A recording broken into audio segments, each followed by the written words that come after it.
우리 다 같이 빌립보서 1장 27절 말씀 같이 한번 합독해 보도록 하겠습니다. 오직 너희는 그리스도의 복음에 합당하게 생활하라. 이는 내가 너희에게 가보나 떠나 있으나 너희가 한 마음으로 서서 한 뜻으로 복음의 신앙을 위하여 협력하는 것과 라고 그랬습니다. 여기서 생활하라는요, 폴리데오스다이라는 헬라어를 쓰고 있습니다. 이 뜻에는 이런 의미를 갖고 있습니다. 시민으로서 격에 맞는 생활을 하다라는 뜻을 갖고 있습니다. 그 당시에 빌립보라는 그 지역은 로마에 의해서 지배를 받았습니다. 우리하고는 좀, 우리의 생각과는 좀 다른 생각을 갖고 있었던 것이 빌립보 사람들이었어요. 우리는 일제 36년간의 지배를 받았을 때 굉장히 수치스럽고 굉장히 고통스럽고 빨리 우리 해방이 돼야겠다는 생각을 많이 했었습니다. 그러나 빌립보 사람들은 로마의 식민지가 되었다는 것을 자랑스럽게 생각했습니다. 그래서 우리도 빨리 로마의 시민권을 얻어야 되겠다. 우리도 빨리 로마의 정식적인 도시로서 우리도 인정을 받아야겠다는 생각을 했었습니다. 그래서 로마의 시민권을 얻기 위해서는 그는 도덕적 수준과 그리고 군사적인 것 또한 사회적 질서 여러 가지 부분이 다 통과가 돼야지만 그 지역을 정식적으로 로마의 지배 국가로 로마가 지배하는 도시로 인정을 해주는 거예요. 그래서 그들은 로마의 시민권 얻는 것을 굉장히 영예스럽게 생각했습니다. 우리가 과거에 누군가에 속박받는 것은 굉장히 수치스럽고 굉장히 이것은 좀 치욕으로 느껴지지만 이 빌립보 지역은 그렇게 생각하지 않았었습니다. 강대국은 로마에 속해 있다는 것, 로마의 도시, 또는 로마의 시민권을 갖고 있다는 건 최고의 영예스럽게 생각을 했었습니다. 그래서 오늘 바울서는 그 시민이라는 합당하게 생활해라, 이 생활하라는 것은 시민으로서의 바른 생활. 야, 너희들 보지 않냐? 빌립보 사람들은 로마의 시민권 하나 얻었더니 그 시민권에 맞는 격에 맞는 행동을 하면서 스스로가 야만인처럼 행동하는 것이 아니라 서로 도와가면서 우린 도덕적으로 살아야 돼. 우린 로마의 시민권 있는 사람인데 이렇게 서로 권면하면서 세워가지 않느냐. 이 정말 하찮은 로마의 시민권만 가져도 이렇게 그들의 생활이 달라지는데 우리는 천국의 시민권이 있는 사람인데 천국 백성인데 왜 우리의 삶에서는 그 격에 맞는 행동을 하지 아니하느냐. 오히려 바울은요, 우리들에게 아주 깊숙한 부위를 우리들에게 다루고 있습니다. 사랑하는 여러분, 복음에 합당하게 생활해야 되는 겁니다. 이건 너무 존귀한 것이라는 겁니다. 여러분, 여러분의 주소가, 여러분의 이름이 이미 천국에 있습니다. 그리고 여러분이 가야 될 곳 천국의 시민이라는 겁니다. 그 천국의 시민권을 갖고 있는 우리들이 이 땅에서 복음의 대사로서 이 땅에 우리를 파송시켰습니다. 그러면 우리는 어떤 상황에서 믿음으로 살아야 됩니다. 함부로 우리는 세상과 타협해서 살아서는 안 됩니다. 함부로 우리는요, 세상과 맞춰서 살아가서 안 되고 우리는 격에 맞는 생활을 해야 되는 겁니다. 그리스도인 격에 맞는 생활, 복음의 격에 맞는 생활을 해야 된다는 겁니다. 이게 우리들의 삶인 거예요. 복음의 격에 맞는 생활, 그리스도 복음에 합당한 생활이 어떤 생활일까요? 여러분, 희생하면서 하는 겁니다. 나눠주면서 하는 것입니다. 내 것을 포기하면서 하는 것입니다. 왜 그렇습니까? 한 영혼을 구원하는데 내 시간을 포기합니다. 내 것을 다 포기합니다. 내가 먼저 솔선수범합니다. 헌신합니다. 나보다는 그 영혼의 유익을 먼저 생각합니다. 내 일보다는, 내 사업보다는, 내 가정보다는 나의 삶을 통해서 저 영혼이 세워질 것인가, 아니면 저 영혼의 믿음이 실족될 것인가, 먼저 그것을 돌아본다는 겁니다. 왜냐하면 우리는 천국의 시민이기 때문에, 우리는 그리스도인의 대사이기 때문에, 우리는 복음 전하기 위해서 이 땅에 파송된 사람들이기 때문에 우리의 삶은 완전히 달라져야 된다는 것입니다. 그런데 이 천국이 눈에 보이지 않기 때문에, 우리 이 세상에 살고 있기 때문에 어떻습니까? 이 세상엔 돈이, 명예가, 외모가, 겉모습이 너무 힘이 있습니다. 그래서 나눠주고 희생하고 내 것을 포기하면서 살아가는데 우리 안에는 큰 믿음이 필요해요. 마치 여러분이 예수님이 나를 위해서 죽으셨던 게 믿어지고 내가 예수님의 자녀가 되어진 게 믿어진 것처럼 천국도 믿어져야 돼요. 하늘 상급이 믿어져야 됩니다. 예수님이 날 보고 계시고 나의 모든 삶을 일거수일투족으로 보고 계심을 믿어주셔야 돼요. 그러면 우리 삶이 깨끗해집니다. 왜 우리 교회가 사회 질타를 받습니까? 왜 직분자들이 먼저 사회 질타를 받습니까? 왜 성직자라고 하는 목회자들까지도 왜 이렇게 사회에 여러분 좋지 않은 소리를 들으면서 많은 사람들이 아픔을 줍니까? 이유는 한 가지예요. 믿음이 없어서. 내가 천국 시민이란 믿음이 없어서 하나님이 날 보고 계신다라는 거, 내 모든 삶을 보고 계시며 예수 그리스도를 만날 그 시간이 있으며 지금 하나님의 어디에 관심을 갖고 있다는 그 눈물을 헤아리지 못하기 때문에 여러분, 우리 주님은요, 한 영혼을 위해서 하늘 보좌를 버리셨어요. 한 영혼을 위해서 여러분 자신의 몸을 다 찢으셨습니다. 그 영혼을 구원하기 위해서. 우리 주님 이렇게 말합니다. 나는 천하보다 한 영혼을 소중히 여겨. 사랑하는 여러분, 바로 그 천하보다 한 영혼을 소중히 여기기 때문에 저와 여러분이 구원받은 거예요. 왜냐하면 천하랑 비교할 것도 없이 우리가 어떤 것과 비교를 해도 우리는 너무 값어치가 없어요. 가치가 없지요. 교만하고 말만 많고 거칠기만 합니다. 그래도 여러분 동식물들은요 수능이라도 합니다. 그러나 우린 교만하기까지 하잖아요. 가치가 없는 존재들이었습니다. 하지만 우리 주님은 천하를 바꿔서도 한 영혼을 사랑하는 그 이유 하나 때문에 하늘 보좌를 보고 이 땅에 오셨다라는 겁니다. 그 사랑을 받은 우리들, 그것이 믿어진다라면 우리의 관심도 한 영혼으로 가야 되는 것입니다. 우리 지금 우리에게 원하는 게 있습니다. 봐라. 너희들이 이 땅에서 천국의 시민답게 그리스도의 대사답게 좀 살아갈 수 없겠느냐? 왜 그렇게 치우쳐서 살아가느냐? 왜 그렇게 너희 삶 가운데 그렇게 참으로 그리스도의 향기가 아니라 세상에 기웃기웃하면서 살아가느냐? 그러면서 우리 주님은 우리에게 권면합니다. 복음에 합당하게, 복음이 잘 전해질 수 있도록 합당한 생활을 하여라. 복음이 잘 전해질 수 있다라면 좀 희생도 하고 포기도 하고 그 괜찮은 인생이야. 너 것을 다 버려도 정말 괜찮은 인생이야. 그 멋진 인생이야 라고 말을 합니다. 믿어지십니까? 윌리엄 보든이라는 25세 때 여러분 순교를 한 선교사님이 계십니다. 그는 1800년도 때 그는 어떤 백만장자의 후손이었습니다. 이 낙농업에 굉장히 큰 아버지가 부자였었습니다. 그래서 그는 백만장자라는 이 엄청난 부를 누릴 수 있는 그런 보든 그런 사람이었습니다. 그런데 그가 고등학교 때 예수를 만나요. 그리고 나서 부모님이 고등학교를 졸업하는 그 의미로 졸업 선물로 부자니까 세계 일주를 시켜줍니다. 근데 세계 일주를 갔다 오면서 그가 마음에 결심을 합니다. 예수 그리스도를 알지 못하는 사람들에게 나는 복음을 남김없이 전하리라. 그 뜨거움이 생깁니다. 예수를 만나면요 남김없이 다 주게 되어 있습니다. 왜냐하면 왜 남김없이 주게 됩니까? 여러분 예수께서 비유로 말씀하셨죠. 금은보화를 발견하면 집 팔고 농 팔고 다 팝니다. 왜? 그 속에 금은보화가 있기 때문에. 천국을 소유하면 남김없이 희생할 수 있습니다. 남김없이 포기할 수 있습니다. 그 남김없이 나는 다 주리라 합니다. 그러면서 그의 좌우명은 항상 자기 자신에게 이런 말을 했다고 합니다. Say no to self. 내 자식에는 no라고 말할 겁니다. 그러나 say yes to Jesus every time. 나는 모든 시간마다 예수님에게는 항상 say yes, 나는 네라고 순종하겠습니다. 자기 자신에는 부인하고 예수님께만 순종하겠다. 그렇습니다. 그게 좌우명이었어요. 그래서 어디서나 say no to self, 내 자식은 no. 그러나 say yes to Jesus. 예수님에게는 오직 yes만. 철저히 자기를 부인하는 삶을 살았습니다.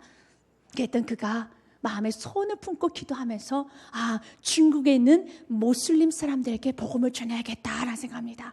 그래서 그걸 준비하기 위해서 이집트에 있는 카이로로 갑니다. 근데 그 카이로에 가서 준비하는 과정에서 척수막염으로 그가 세상을 떠납니다. 25세 때. 그러면서 그가 세 문장을 남깁니다. 남김없이 다 주리라. 그리고 나는 후퇴하지 않으리라. 후퇴가 없을 것이다. 그리고 나는 후회하지 않으리라. 이게 세 단어예요.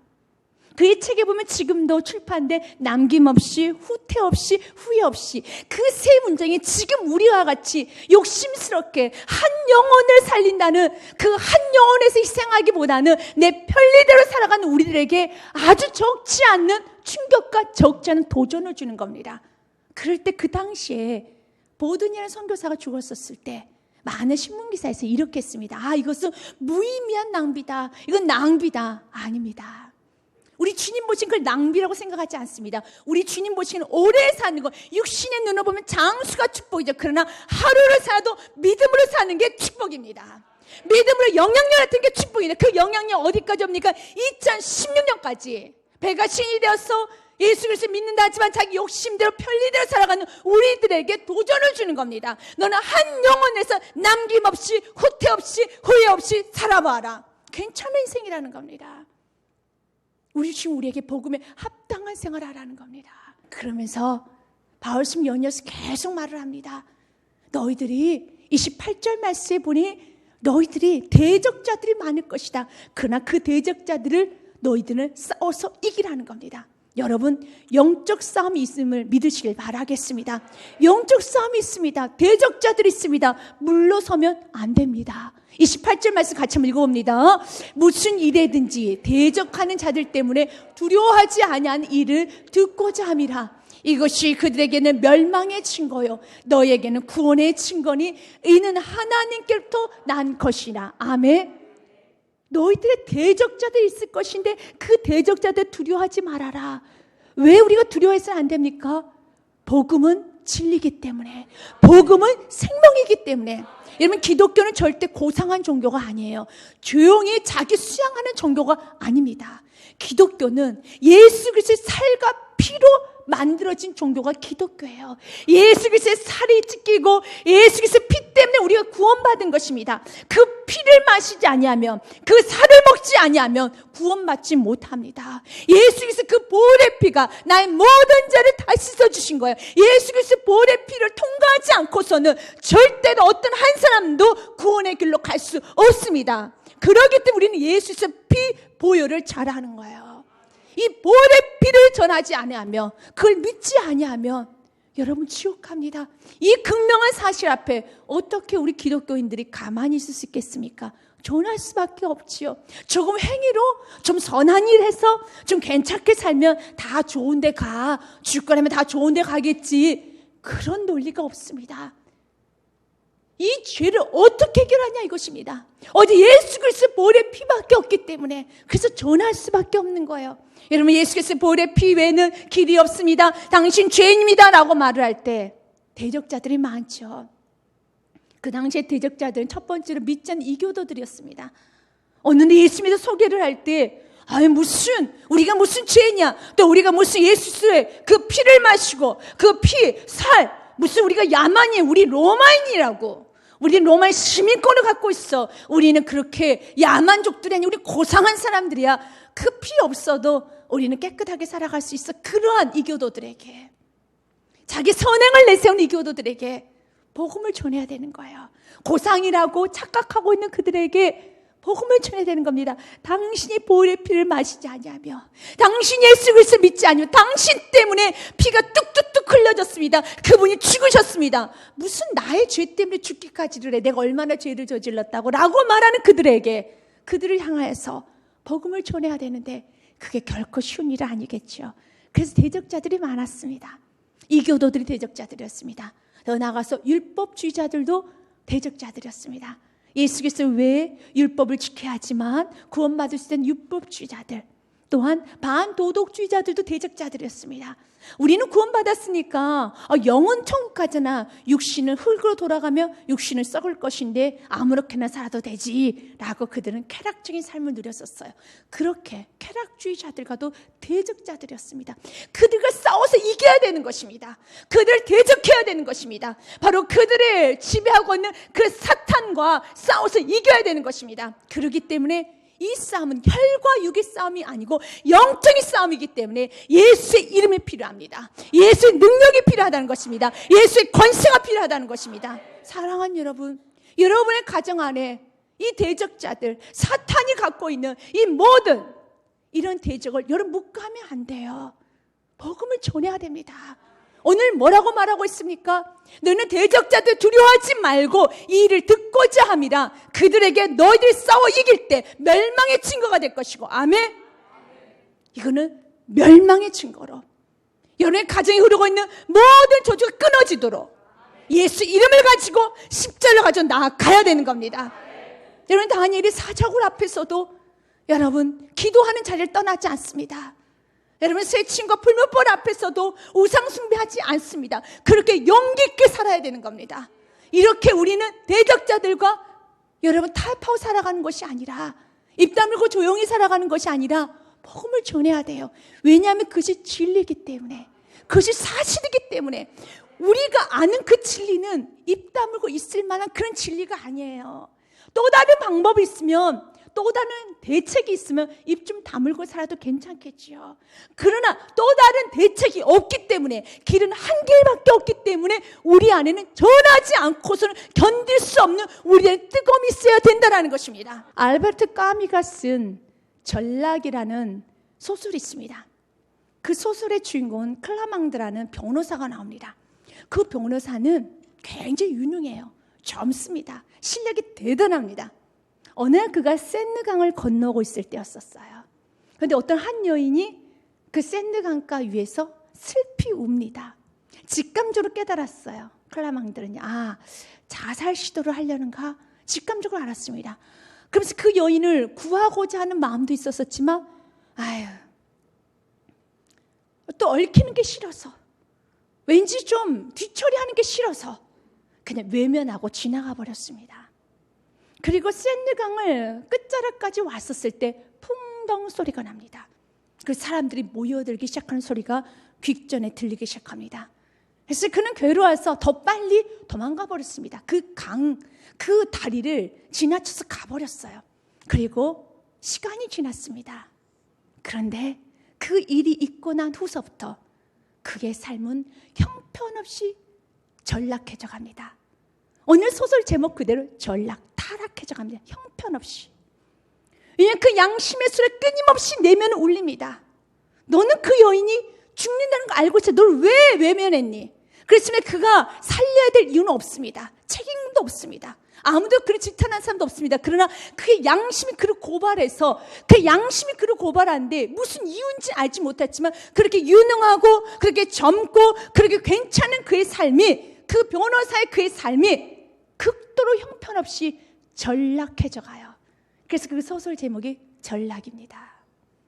여러분, 세상에 믿지 않는 사람들 양심의 소리를 거역했었을 때 형편없이 살아가요. 그런데 우리 그리스도인들이 성령의 음성을 부인하고 그 은혜를 외면하고 살아갈 때 정말 형편없어지는 겁니다. 여러분, 우리가 많은 매스컴투에서 볼 때 왜 이렇게 그리스도인이 이런 일을 했을까? 왜 그랬을까? 왜 사람이 저 모양이 되었을까? 라고 했었을 때 끊임없이 성령의 음성을 여러분 거역하고 진지죄를 계속 질러 나가면은, 양심의 소리를 거부했었을 때 사람이 형편없어지는 것처럼, 전락해지는 것처럼 우리 삶도 그래요.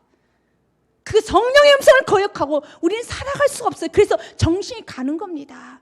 정신이 가서 사람이 이상해져 가는 거예요. 그래서 우리는 은혜 주신 대로 살아야 되는 겁니다.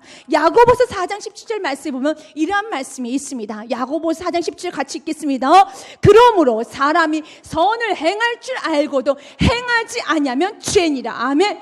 행할 줄 알고도 행하지 아니하면 죄니라.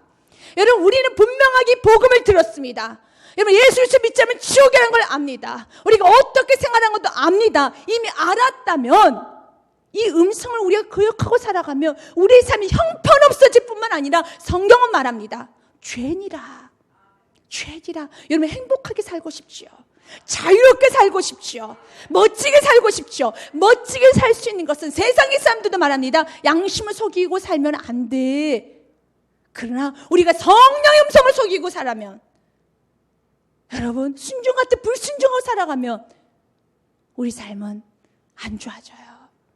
우리의 삶은 아주 타락해져 갑니다. 우리의 정신은 이상현상이 일어난다는 겁니다. 그래서 성경은 이렇게 말합니다. 이것은 죄라고. 죄의 결과가 어디로 갑니까? 사망. 그렇기 때문에 부족하고 연약하지만 날마다 성령의 음성을 듣고 그 말씀에 순종하고 나가야 되는 겁니다. 여러분, 넘어졌습니까? 부족합니까? 그러면 울며 주님을 회개하며 주님 도와주세요. 더 주님의 뜻대로 살기 원합니다. 주님, 내가 주님을 더 굳건하게 믿는 믿음을 갖게 하여 주시고, 오늘 성경은 이렇게 말하잖아. 대적자 두려워하지 말아라. 우리에게 어떤 마음이 있기 때문에? 두려워하는 마음이 있기 때문에. 너가 세상이 좀 두렵지, 돈이 좀 두렵지, 명예가 두렵고 돌아가는 환경이 두렵지, 그냥 두려워하지 말아라. 말씀을 듣고 자꾸 우리는 믿음이 굳건해져서 두려워해서는 안 되는 겁니다. 그리고 우리는 각오 담대하게 복음에 합당한 생활, 그리스도인으로서의 삶을 살아가야 되는 것입니다. 그러면서 29절과 30절 말씀에도 너희가 고난받는 것을 이상히 여기지 말아라. 두려워하지 말아라. 그리스도를 위하여 너에게 은혜를 주신 것은 다만 그를 믿을 뿐 아니라 또한 그를 위하여 고난도 받게 하려 하심이라. 아멘. 우리에게 고난도 있습니다. 은혜 받으셨습니까? 은혜 받고 나면, 예수 만나고 나면 나는 고난도 받을 준비 하셔야 됩니다. 그럴 때 우리의 인생이 아주 담대해져요. 고난 받을 생각을, 나는 고난이 없어야 돼, 나는 힘든 걸 싫어, 그런 생각하지 마십시오. 이 땅에서 여러분 좀 고난 받을 수 있습니다. 어려움이 있을 수 있습니다. 그러나 감당할 시험에는 주지 않습니다. 고난을 통해서 주님은요 정금같이 만드시고 고난을 이길 수 있는 힘을 주십니다. 고난을 비껴달라고 기도하지 마시고 고난을 이길 수 있는 강한 영적 능력을 달라고 기도하십시오. 다윗이 그런 기도를 했습니다. 다윗은 나는 산으로 도망 안 갈 거야. 나는 하나님께로 피할 거야. 지금 우리로 말한다면 나는 세상 방법 쓰지 않을 거야. 하나님께로 피할 거야. 스스로 고난의 길을 갑니다. 그때 사람들이 이렇게 말한다라는 거야. 시편 11편 1절 말씀 보니 사람들은 자기들에게 내가 여호와께 피하였거늘 너희가 내 영혼에게 새같이 내 산으로 도망하려 함은 어찌함인가 라고 말한다는 거예요. 내가 지금 여호와께 피하였거늘, 사람들이 이렇게 말한다는 거예요. 내 영혼에게 새같이 내 산으로 도망하라 함은 어찌함인가. 사람들이 이렇게 말한다는 거예요. 야, 산으로 도망해서 자유롭게 살지, 넓은 길 가지, 편한 길 가지, 왜 하나님 방법, 왜 좁은 길, 왜 말씀의 길 가느냐 라고 핀잔을 준다라는 거예요. 여러분, 그러나 그 길이 생명의 길이기 때문에, 그 길이 진리의 길이기 때문에, 그리 마땅한 행복한 길이기 때문에, 여러분 고난이 여러분 아픈 길이 아니에요. 고난은 부활이 있습니다. 고난은 새 생명의 역사가 있습니다. 주님께서 오늘 말씀하시잖아요. 너희가 은혜를 받았단다. 은혜를 받았다라면 너희에게 고난도 있을 것이란다. 고난 당하는 거 두려워해서는 안 돼. 너에게 은혜를 주신 것은 다만 그를 믿을 뿐 아니라 또한 그를 위하여 고난도 받게 하려 함이라. 아멘. 30절 말씀 같이 읽습니다. 너희에게 그와 같은 싸움이 있으니 너희가 내 안에서 본 바요 이제도 내 안에서 듣는 바니라. 너희에게도, 빌립보 성도들아, 너희들에도 그와 같은 싸움이 있으니. 여러분, 이 싸움이 어떤 싸움입니까? 이미 빌립보 성도들은 바울의 삶을 통해서 보았습니다. 너희가 내 안에서 본 바요. 무엇을 보았느냐면 빌립보 교회가 어떻게 세워졌습니까? 어느 날 바울이 빌립보 지역에서 전도를 하기 위해서 빌립보 지역 방문합니다. 그때 귀신 들린 요정이 있습니다. 그래서 그 귀신을 쫓아내줍니다. 그때 그 주인이, 이젠 점을 치는 귀신 들린 요정이 귀신 나갔으니까 점을 못 치잖아요. 화가 나가지고 바울을 감옥에 가둬버립니다. 바울이 실컷 얻어맞습니다. 아주 많이 맞습니다. 그러나 한밤중에 바울과 신라가 찬양을 해요. 그때 옥토가 흔들리고 여러분 옥문이 열려버립니다. 그리고 모든 쇠사슬 다 풀려버립니다. 그래서 바울이 나오려고 하는데 잠에 깨어있던 간수가 바울이 없어졌다는 것만 보고, 죄수가 없어졌던 것을 보고 자결을 하려고 했었을 때 바울이 어떻게 합니까? 나 여기 있다라고. 그러면서 그 간수가 바울을 통해서 복음을 듣습니다. 그리고 거기서 세례를 받습니다. 또 그 간수의 가족들도 세례를 받습니다. 그리하여서 생겨진 교회가 빌립보 교회예요. 야, 어떠냐? 매맞음도 있었단다. 아픔도 있었단다. 그러나 이렇게 교회가 세워지지 아니했느냐? 너희가 그 본바 아니냐? 지금도 듣고 있지 아니하느냐? 무엇을 듣고 있습니까? 감옥 안에서 시위대 사람들이 예수님을 영접하던 소식을 듣고 있어요. 지금도 듣고 있지 아니하냐? 그러면 너희들 어떻게 살아야 되겠느냐? 복음을 전하는 데서 희생 감수해라. 복음을 전하는 데 있어서 핍박 감수해라. 복음을 전해서 각오 담대하게 용기 있게 이제 선포하여라. 오늘 성경은 이렇게 말합니다. 싸움이라고요. 너에게도 그와 같은 싸움이 있으니. 어떤 사람 그래요. 난 싸우기 싫어. 이 싸우기 싫다라는 건요, 이기적이다는 거죠. 이기적인 거. 주님, 우리가 이기심을 버리고, 여러분, 싸움 시끄러워집니다. 싸우는 건 싸우는 거예요. 영적 싸움 아주 시끄럽습니다. 여러분, 힘듭니다. 여러분, 아주 어떻습니까? 고달픕니다. 그러나 영적 싸움 하라는 겁니다. 너희 보았지? 때는 그 영적 싸움 할 때 내가 매도 맞았었고 내 감옥에도 들어갔었지만 이런 모든 가정을 통해 교회가 세워지지 아니했었느냐? 너희 가정 영적 싸움을 해나갔었을 때 바로 가정이 세워지는 거야. 영혼이 구원받는 거야. 이걸 너희가 보지 않았느냐? 지금도 듣지 아니했느냐? 복음에 합당한 생활을 하여라. 그리고 여러분 고백해야 되는 겁니다. 디모데후서 우리 4장 말씀을처럼 고백해야 되는 겁니다. 7절 같이 읽겠습니다. 나는 선한 싸움을 싸우고 나의 달려갈 길을 마치고 믿음을 지켰으니. 아멘. 선한 싸움 다 싸우고 나는 믿음을 지켰습니다. 믿음을 지키십시오. 여러분, 오늘 주님께서 부르시면 여러분 삶 가운데 아쉬움 없이 오늘 하루 멋지게 한번 살아가 보십시오. 그리스도인에 맞게, 그 그리스도의 신분에 맞게, 천국의 시민권을 가진 그 자답게, 그리스도 대사답게 살아가 보시길 바라겠습니다. 여러분 삶에 날마다 이렇게 살아갈 때 여러분을 통하여서 영원히 세워지고 여러분을 통해서 무너진 곳이 세워지는 축복이 여러분을 통해 일어날 걸 믿으시길 바라겠습니다. 이 축복 영원하신 주님의 축복 드립니다.